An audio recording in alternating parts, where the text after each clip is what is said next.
So we're going to dive right in. We're very, very excited to welcome both Enrique Olvera back to Worlds of Flavor. The chef is also a CIA alum and a world-renowned restaurateur who's on the world's best 50 restaurant list. You may have seen him in season 2 of Chef's Table, and just really changing the face of the industry over the years.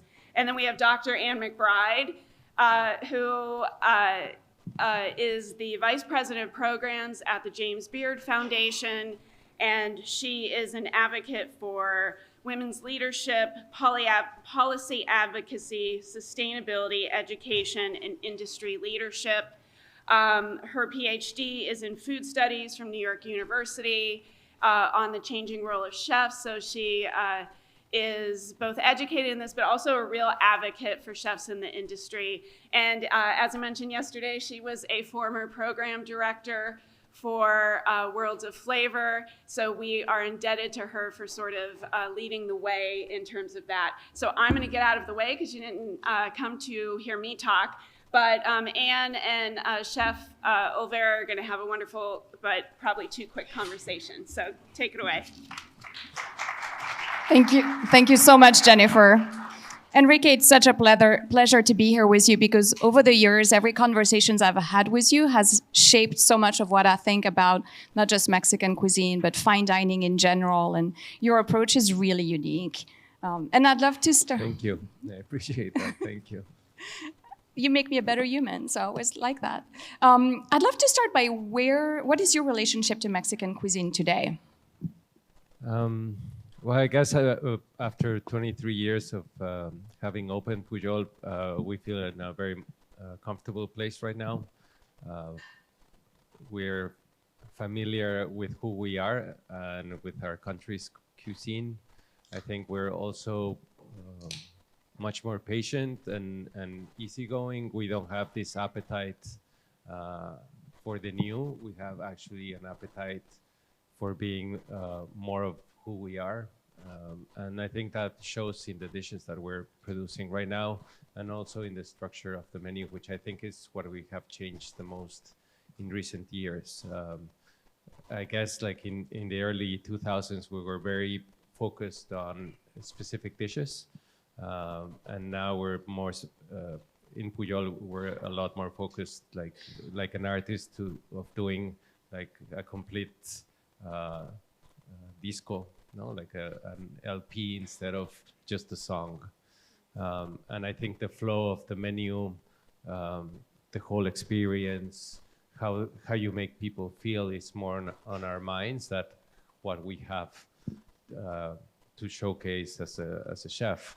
Because I also think that with age, what happens is that you start being impressed and amazed by simple things instead of being impressed by a heavy hand of a cook or an excess of conversation, which is, I think, a tragedy.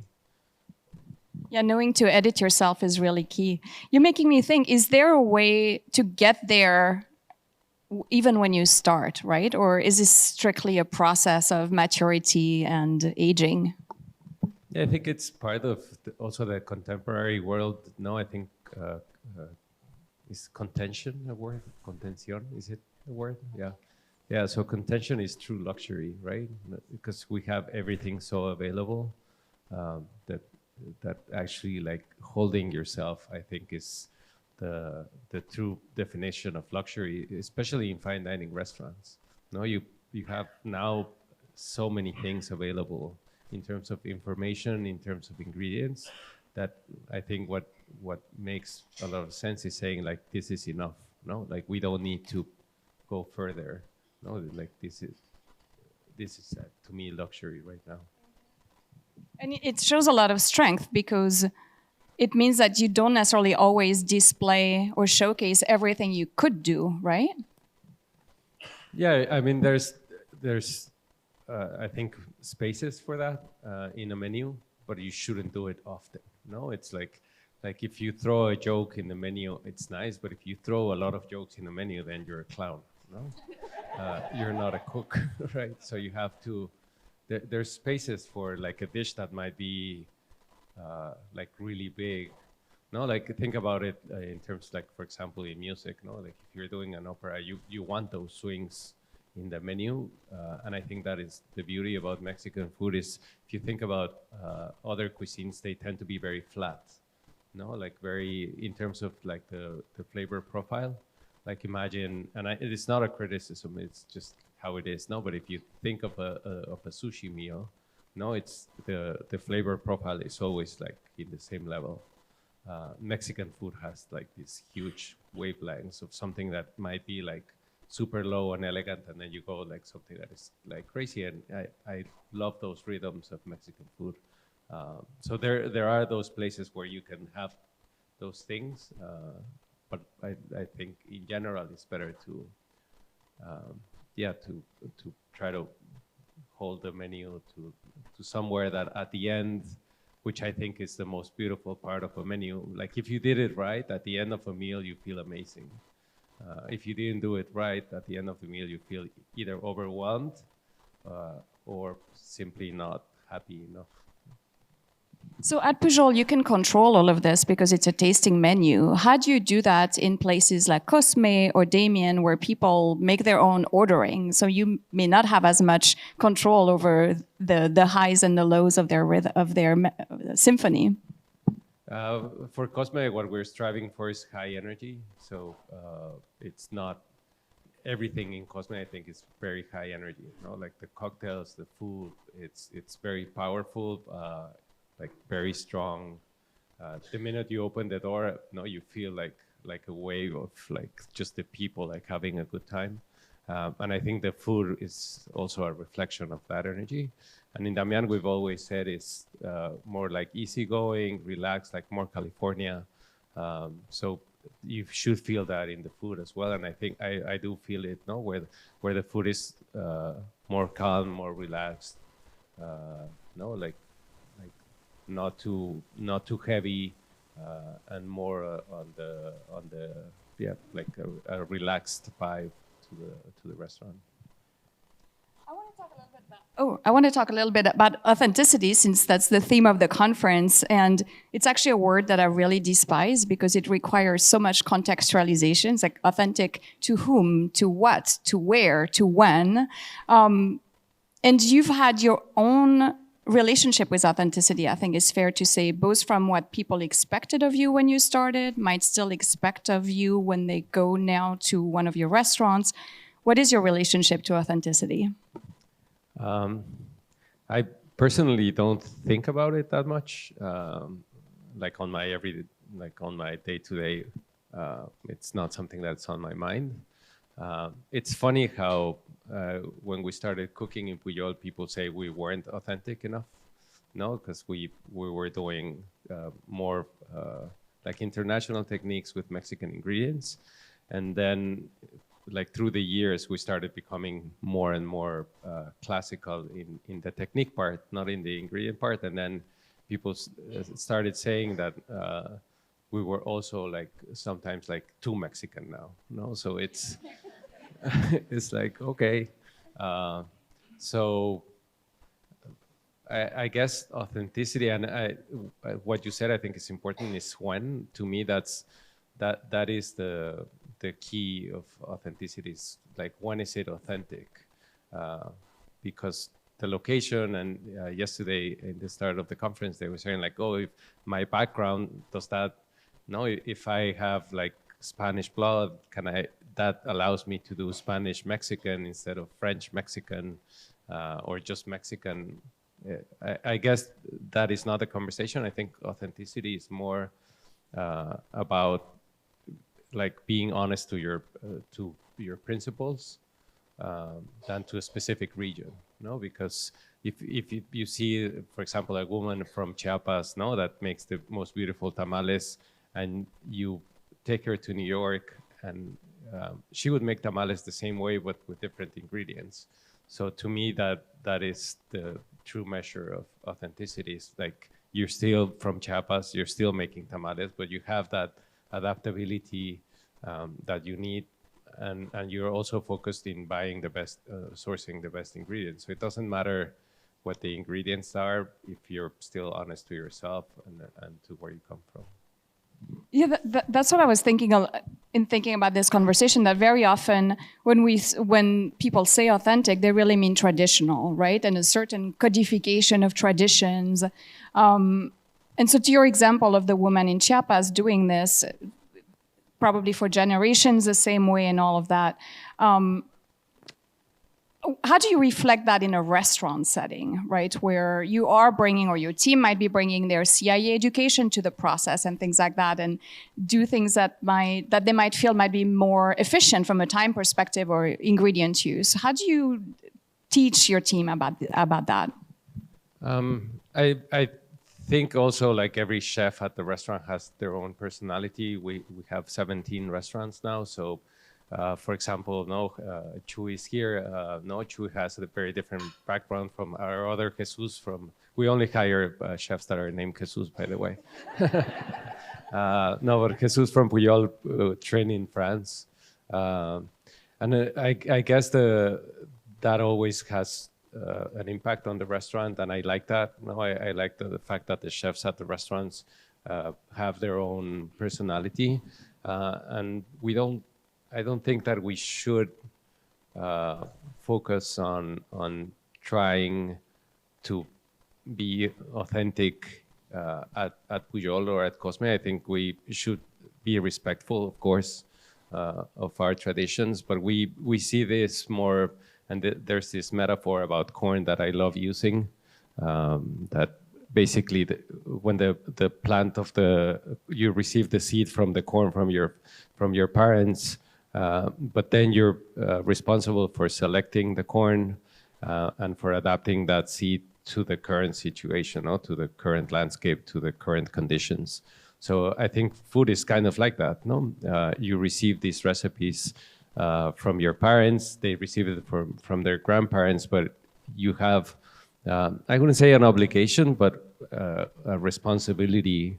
And also it's nice to have that, possibility of adding who you are to that seed. So you select, you refine, you adapt whatever your heritage was in order to move it forward. And I think that's how you do it in a restaurant setting. No, you adapt to that context, which is, I think, what has happened with Mexican food the last 20 years. We were not used to the context of a fine dining restaurant in Mexican food. So that is I think the adaptation of our generation is, the food that belonged on the markets, the food that belonged on our house is now in a restaurant setting, and we're responsible to being able to translate that food into a restaurant setting, into a menu setting, into a fine dining setting. You're making me think, so thinking back about the woman in Chiapas and the tamales, and then this change and this evolution that happens naturally with chefs curious like you who continue exploring and continue moving the cuisine forward, right?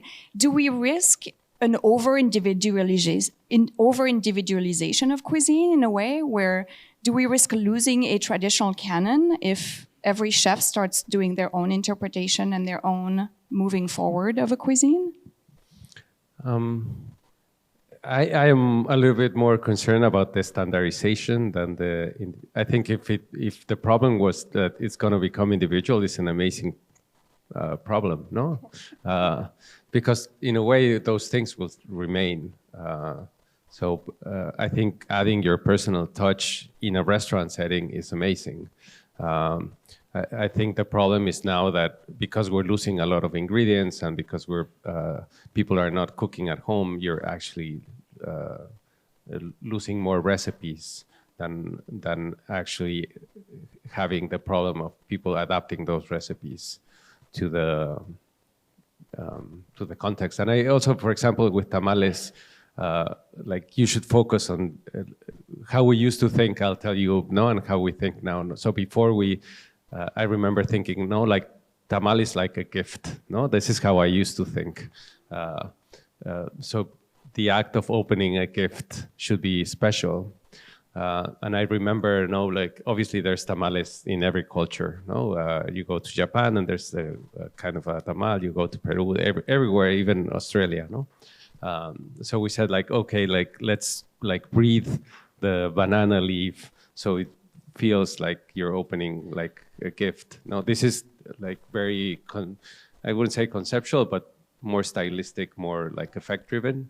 And now we don't care about that, no?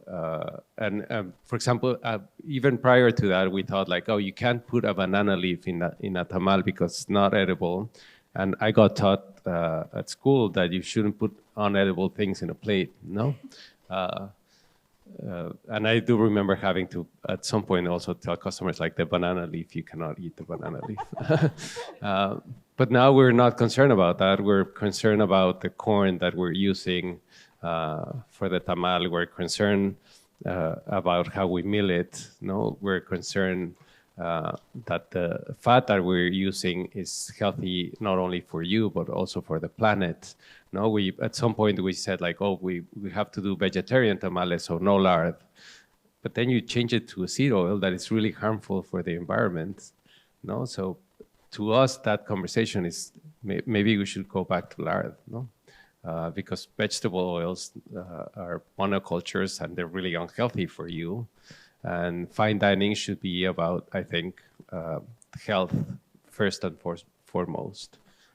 So those are our concerns now. And yeah, open the gift. It's still a gift. A tamal is still a gift, but open it yourself. Like we don't have to make a show about opening it. Don't judge me, but I make my tamales with olive oil.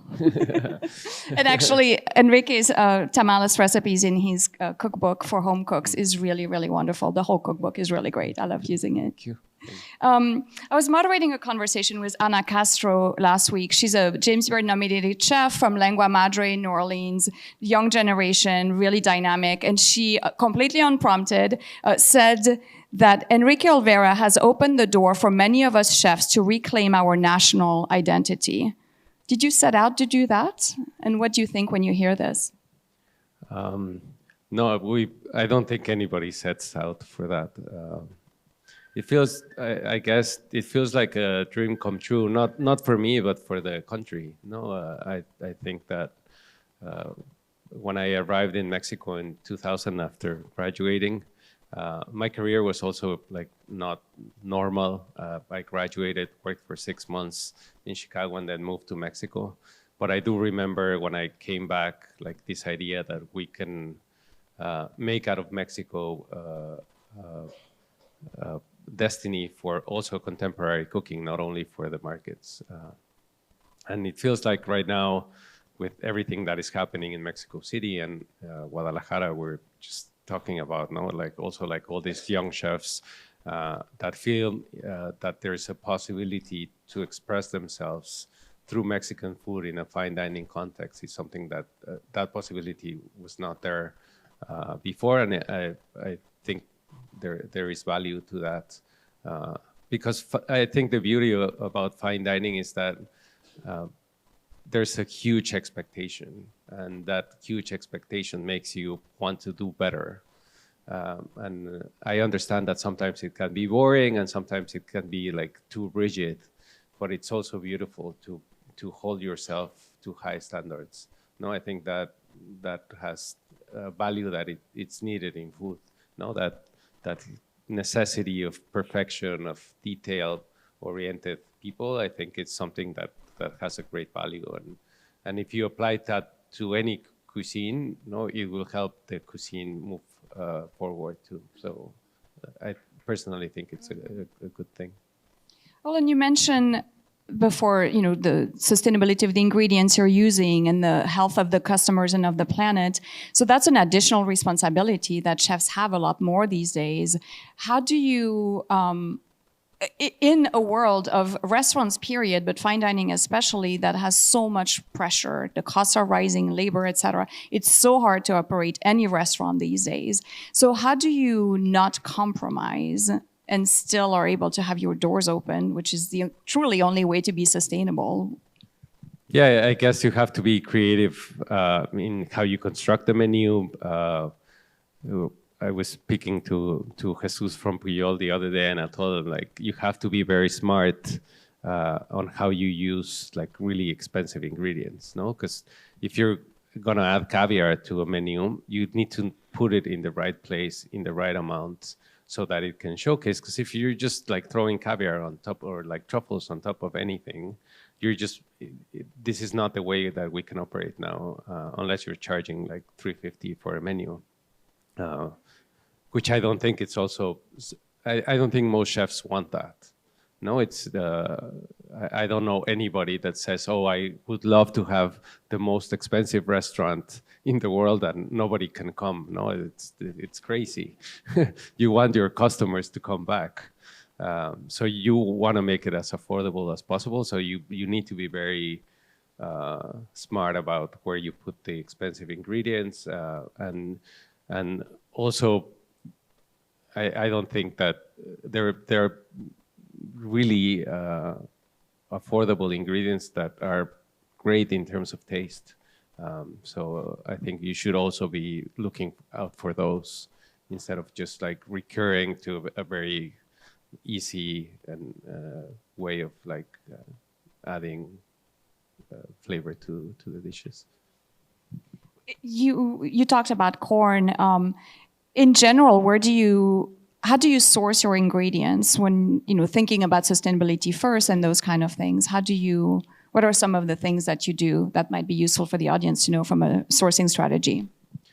Yeah, I guess what we feel most proud of about our sourcing of corn is that we buy the excess production. So we're not, because once I went to Chiapas and I saw these ladies in the market selling the most beautiful beans I've seen in my life, and they were selling them like super cheap. And when they picked up their things, they went to like a corner shop and bought Coca-Cola, and I was like, this is crazy, no? Like you're selling beans to buy Coca-Cola.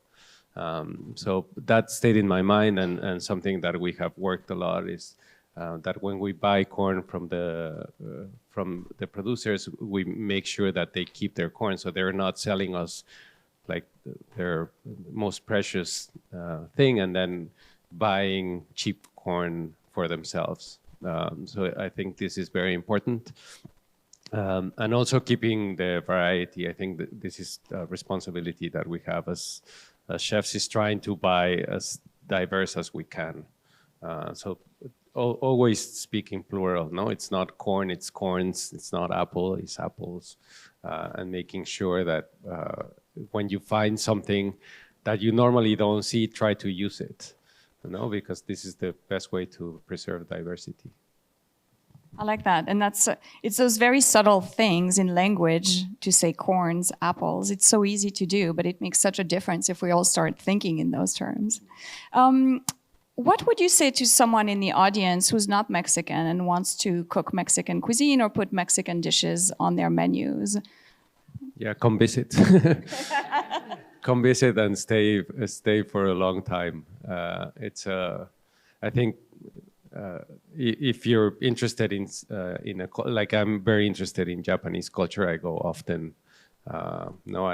I try to spend time there. I would never dream of opening a Japanese restaurant, but I am a fan of the culture, and I think the best way to know people is through their food. I think restaurants are definitely an expression of society. The fact that we're seeing the kind of openings we're seeing after the pandemic, I think it's also a huge reflection on the state of society, because restaurants, like right now, I think people were tired, and they wanted something easy, and you see this is the restaurants that are opening, like easy, like straight, like nobody wants fuss. We've come through a huge crisis in terms of emotional level, a labor crisis, an inflation crisis. So you see I see it very clearly in restaurants, how like all these restaurant openings are a reflection of that last 3 years that have been, I think, the most difficult for our industry. I don't want to end. We have 4 seconds left, but I don't want to end on that. Give us a word of hope. What makes you hopeful about the future? the hope is that it's always cyclical. No, I mean, after winter comes spring, right? So, Thank you so much, Enrique.